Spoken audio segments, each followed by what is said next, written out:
जयराम रमेश ने कहा। हालांकि इस पर जेपी नड्डा जी ने पलटवार करते हुए कहा कि दयनीय मानसिकता है ये। नहीं, देखिए, अगर आप नए पार्लियामेंट की बात करेंगे तो एक 7 सितारा होटल की तरह बनकर आया है, बहुत बड़े बड़े चेम्बर्स हैं। बिल्कुल, अगर आप आगे के सालों के लिए सोच रहे हैं तो एक निर्माण बड़ा है, पर वहां पे थॉट थ्रू नहीं डिजाइन है।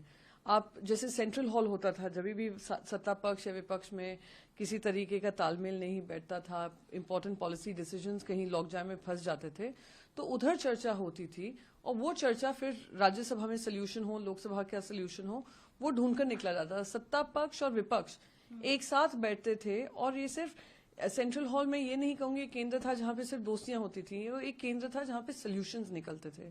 Debate, dissent, disagreement, discussion and decision, ये सब पार्लियामेंट्री प्रोसीजर का हिस्सा है। उसको 7 सितारा होटल बना दीजिए, उससे काम नहीं होने वाला है। जो असेंस पार्लियामेंट का होता है वो मिसिंग है।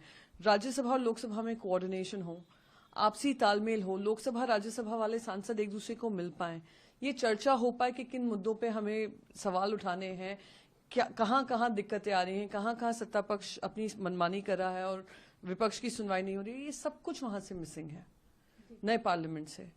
तो सवाल बस ये उठ खड़ा होता है कि क्या ये डिजाइन डेलिबरेट की गई है कि जो संवाद होना चाहिए था वो कहीं ना कहीं खत्म हो जाए, या थॉट थ्रू डिसीजन नहीं है। और अगर थॉट थ्रू नहीं है तो उस पर किसी तरीके के चेंजेस भी लाए जा सकते हैं।